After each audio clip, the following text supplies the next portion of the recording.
Sean ustedes bienvenidos en esta hora al repaso de Escuela Sabática para Maestros. Reciban un saludo de su amigo Antonio García Hernández en su canal Estudiando el Verbo. Qué bueno que nos acompañen en esta hora, ya sea de tarde o de mañana. Un saludo muy fraternal a cada uno de ustedes.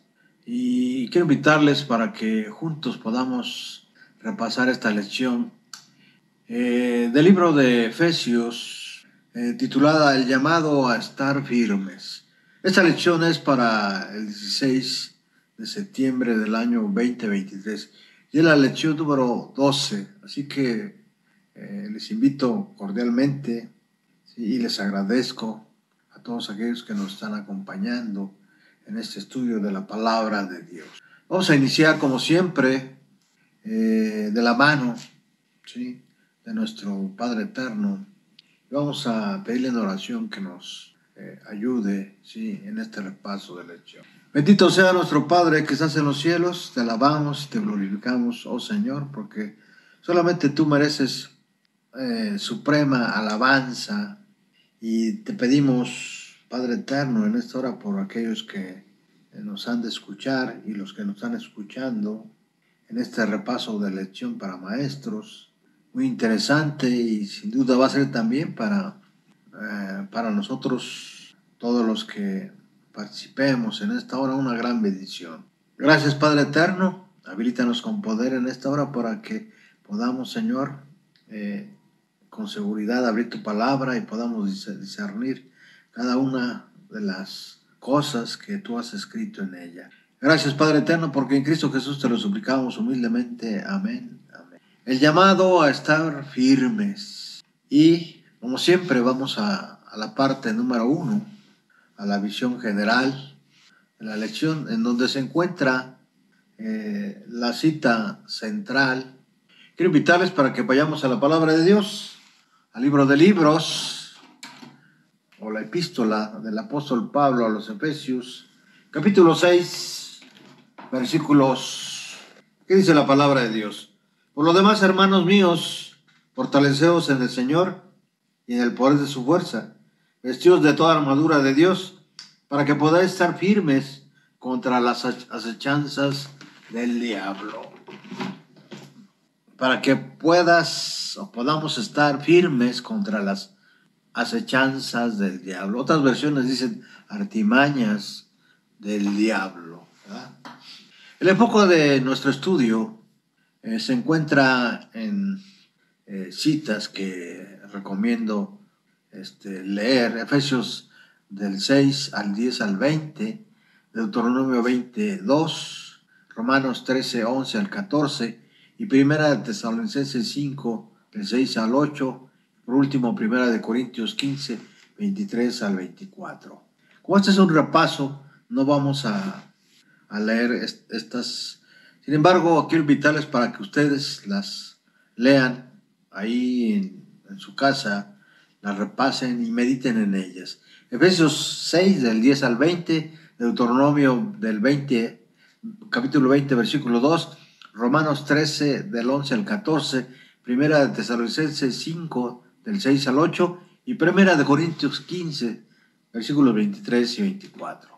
Vamos rápidamente a la introducción de este repaso de lección para maestros. Pablo ha integrado varios hechos fundamentales sobre el Evangelio. El hecho de que el Señor ha restaurado a la unidad a judíos y gentiles, a esposos y a esposas, a hijos y padres, a esclavos y amos. El hecho de que nuestras vidas han sido transformadas, que hemos resucitado, ascendido y exaltado con Cristo, el hecho de que Dios nos dio bendiciones y dones, y el hecho de que hemos sido constituidos en la iglesia de Dios, unidos en el Señor. Significan todos estos hechos que la historia de la salvación ha terminado y que no hay nada más que podamos hacer de ninguna manera. En ese capítulo de su carta a los Efesios, Pablo recuerda a los Efesios y a todos nosotros que los cristianos no son simplemente personas salvas y que están reunidas en el redil de Jesús.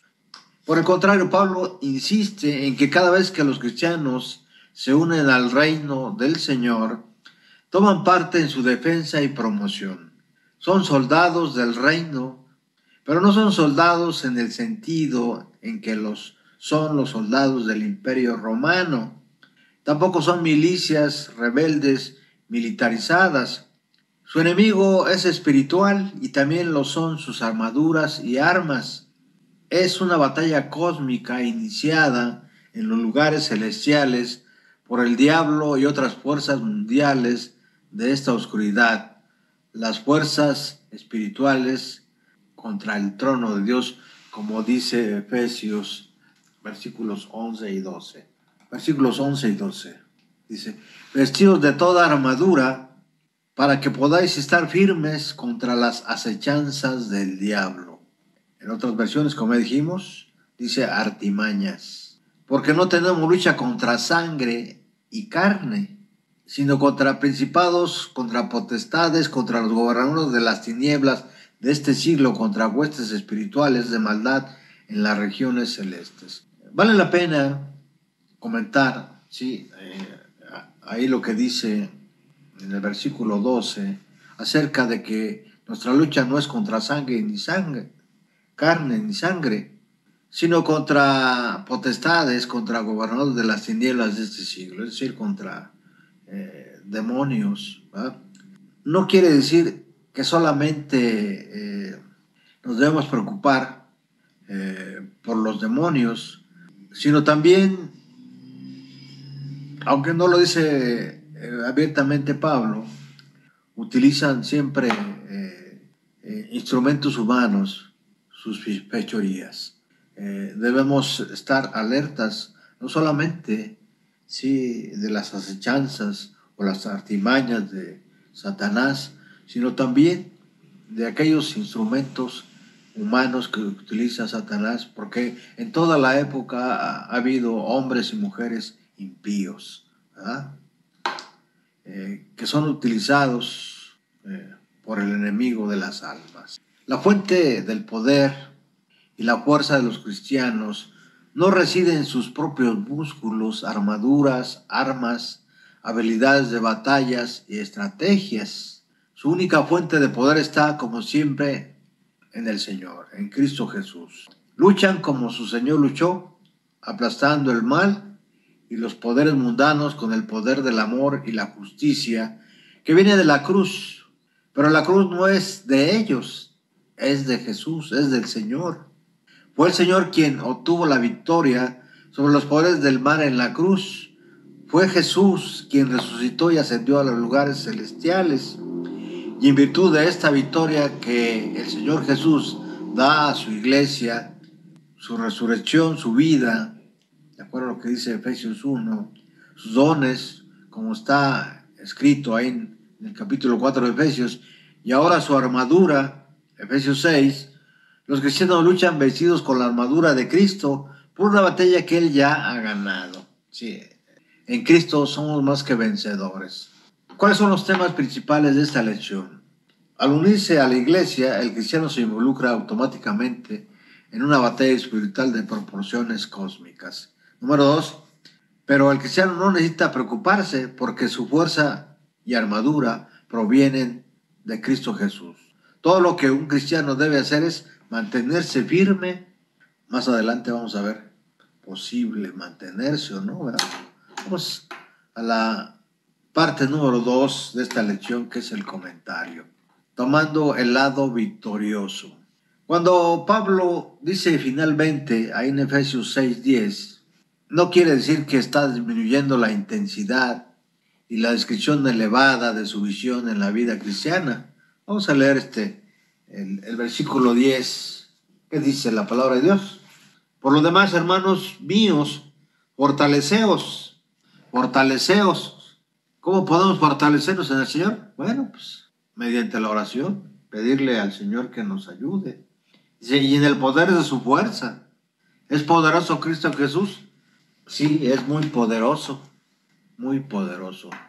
Está terminando el apóstol Pablo una epístola con un llamado a luchar, ¿verdad? El Evangelio de Pablo es un mensaje sin duda de paz. Pero es un mensaje de paz precisamente debido a una guerra en curso que involucra a todo el universo, ¿verdad? Desde Dios en el trono, en los lugares celestiales, hasta la última persona en el mundo.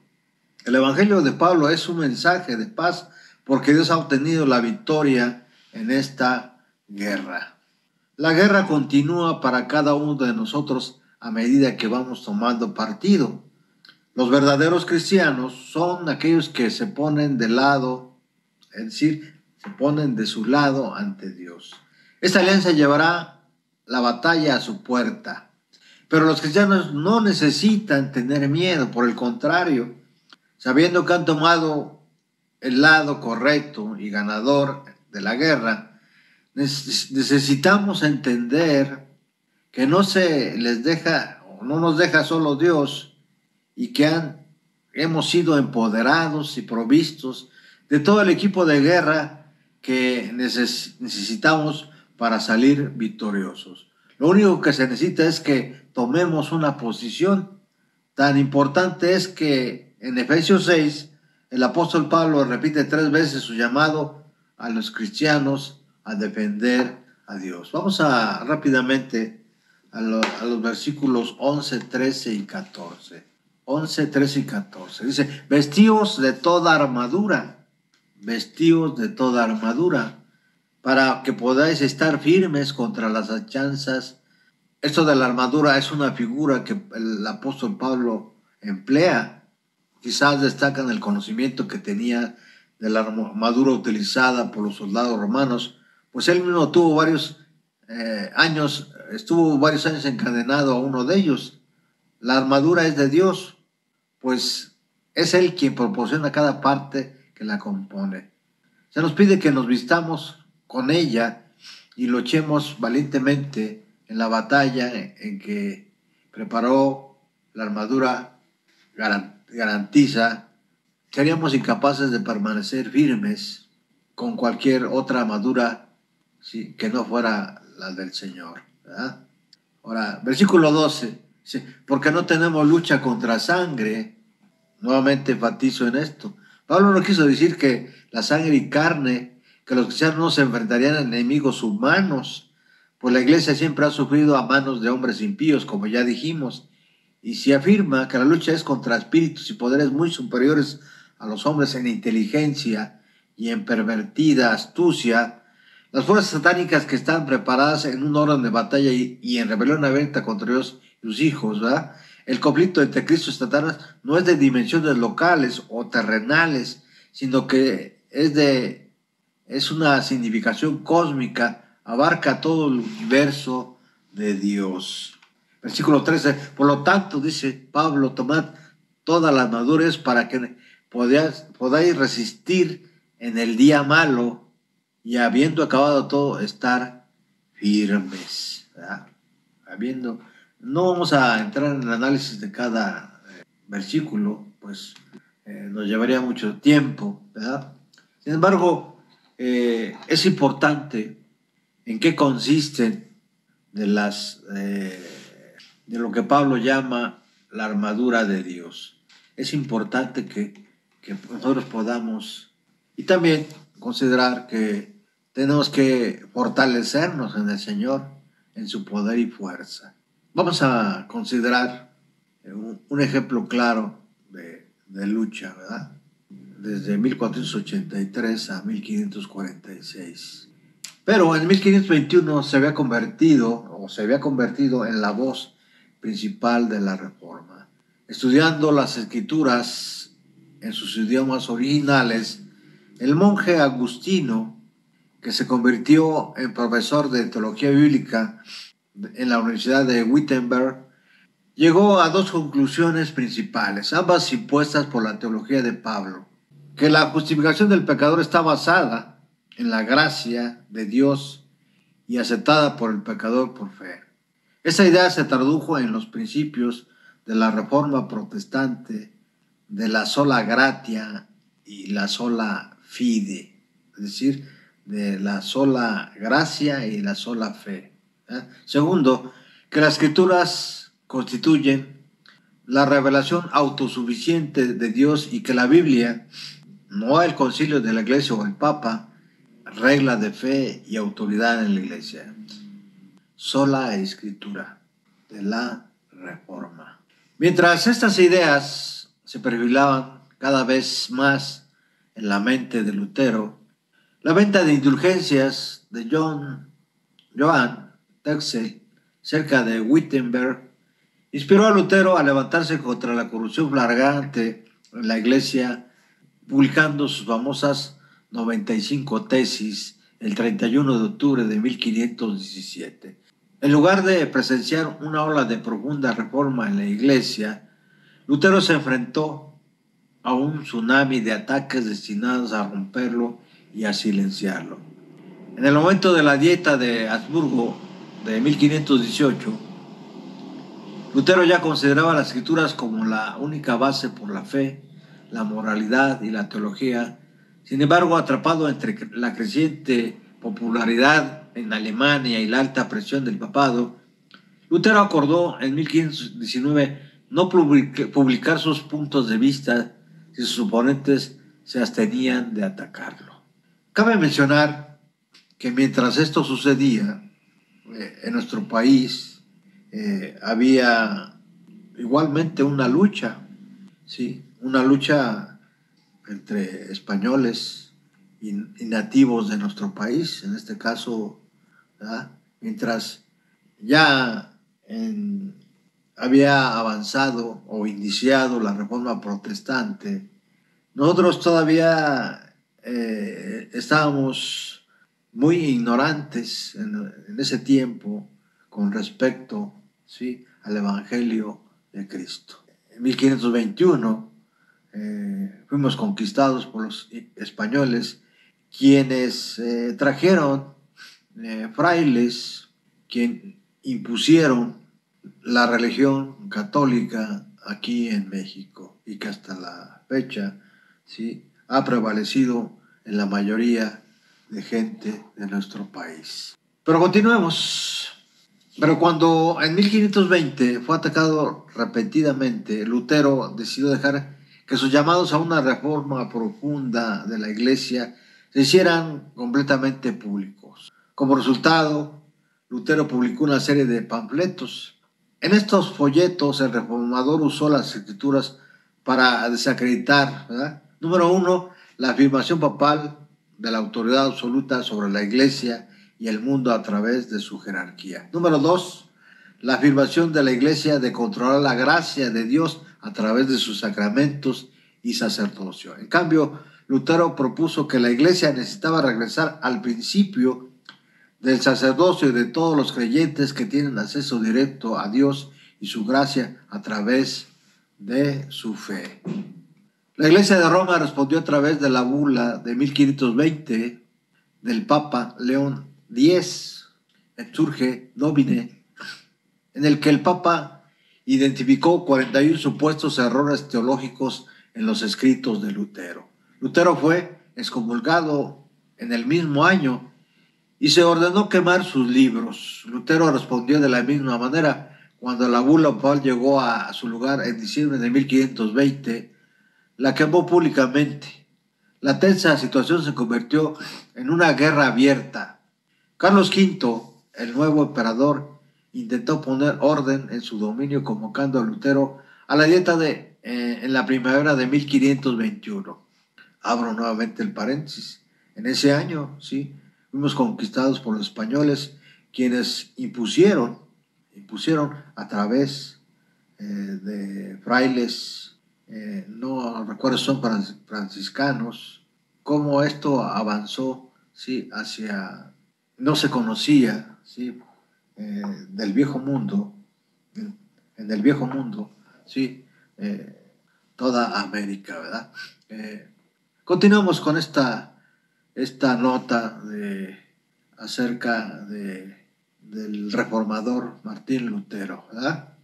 Decíamos que Lutero había sido convocado a la dieta en la primavera de 1521 en la ciudad libre imperial de Worms, cerca de la ciudad de Frankfurt, donde Lutero tendría que responder por sus puntos de vista y sus acciones.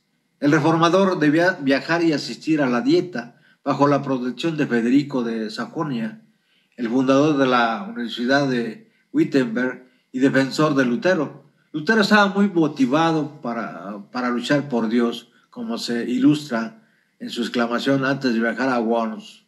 Entraré en Worms bajo la bandera de Cristo con las puertas contra las puertas del infierno, ¿verdad? Lutero llegó a Worms el 16 de abril de 1521 y se le ordenó comparecer ante la Dieta a las 4 de la tarde del día siguiente. El 7 de abril, Lutero fue llevado ante la Dieta. El presidente procedió directamente a interrogar a Lutero sobre si sus libros dispuestos en su escritorio eran suyos y si estaba listo para retratarse de las opiniones escritas en ellos. Al darse cuenta de la importancia y su impacto en el futuro del Evangelio, Lutero dudó y solicitó tiempo adicional para su consideración. Su petición le fue concedida y regresó a la Dieta el 18 de abril a las 6 de la tarde. Su apariencia y voz diferían del día anterior. Estaba bien compuesto y su voz sonaba fuerte, segura. Después de reconocer que los libros apilados ante él fueron escritos por él, el reformador explicó que no podía retratarse de las ideas de esos libros porque caían en tres categorías, cada uno de los cuales contenía verdades de las que no podía retratarse. Número uno, proclamar enseñanzas cristianas generales. Dos, denunciar la corrupción del papado que oprimía a la nación alemana. Y número tres, exponer la corrupción de ciertos individuos. Por esta razón, Lutero pidió que se le mostraran sus errores por las escrituras y no por mandatos eclesiásticos. El presidente respondió a Lutero por reclamar las escrituras como la autoridad final, señalando que la iglesia estaría expuesta a la vergüenza si se encontrara en error después de tantos siglos. Por esta razón, el presidente desafió a Lutero a dar una respuesta directa a la pregunta de si estaba renunciando a sus obras y sus enseñanzas. La voz resonante de Lutero proclamó la famosa respuesta. Desde entonces, su majestad y sus señorías desean una respuesta simple. Responderé sin cuernos y sin dientes, a menos que me convenzan las escrituras y la razón clara. No acepto la autoridad de los papas y los concilios porque se han contradicho entre sí. Mi conciencia está cautiva de la palabra de Dios. No puedo y no me retrataré de nada porque ir en contra de la conciencia no es correcto ni seguro. No puedo hacer otra cosa. Dios me ayude. Amén, dijo Martín Lutero. Y los historiadores han notado que las palabras "aquí estoy, no puedo hacer otra cosa" no están presentes en los registros oficiales de la Dieta, pero están incluidos en la primera versión impresa del discurso Byton, página 185. El N.G. de White describe a Lutero como habiendo pronunciado estas palabras, ¿verdad?, ahí en el conflicto de los siglos, en la página 160. Muchos historiadores creen que Lutero dijo estas palabras, pero postulan que el empleado estaba tan abrumado por el discurso que se perdió el registro de estas palabras específicas. Independientemente de Lutero ante la Dieta de Worms, independientemente de cómo redactó su defensa, el hecho es que la posición de Lutero ante la Dieta de Worms fue un acto valiente. Defendió la verdad, el Evangelio, Dios y la salvación de la humanidad. Cuando un cristiano sincero, lleno del Espíritu Santo y devoto, defiende a Cristo, el mundo entero, además Lutero no hizo su defensa en voz alta o antinatural.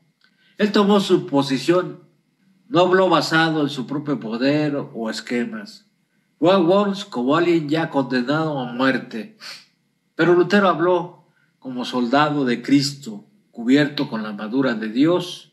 La batalla que fue a pelear no fue su batalla, fue la batalla de Dios.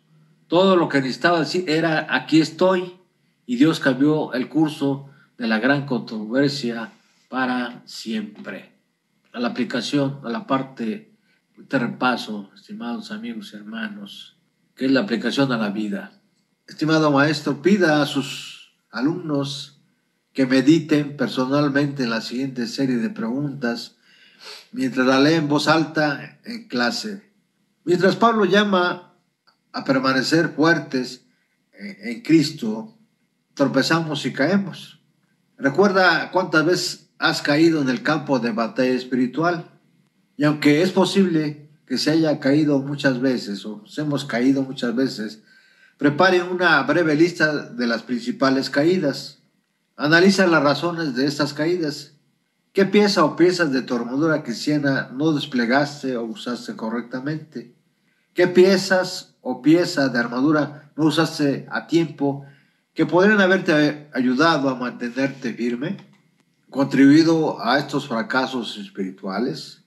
¿Qué podrías hacer?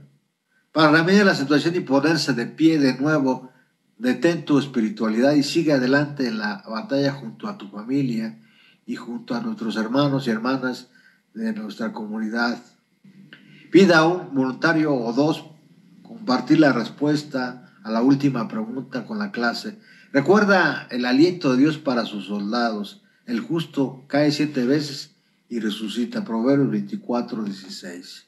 Número 2. Pablo insta a los efesios a ser fuertes en el Señor. Ahí en el versículo 10 del capítulo 6. Del apóstol de las expresiones en él o en Cristo. Es tan frecuente que es obvio que es una parte integral del tema principal de la epístola y del evangelio.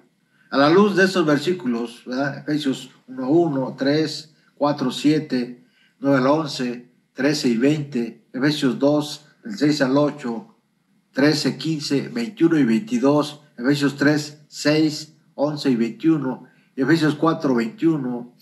A la luz de esos versículos, pregunta a los miembros de la clase para considerar estas preguntas. ¿Qué quería, en su opinión, Pablo más para comunicar a sus lectores en su uso de la expresión en él? ¿Por qué Pablo insiste en esta expresión? Dirige tu clase a considerar Juan 15, del 4 al 8, al idear su respuesta. Como lo veníamos haciendo regularmente, con una cita del Espíritu de Profecía, de la pluma inspirada, miren esta joya que se encuentra en Conflicto y Valor del 2 de mayo.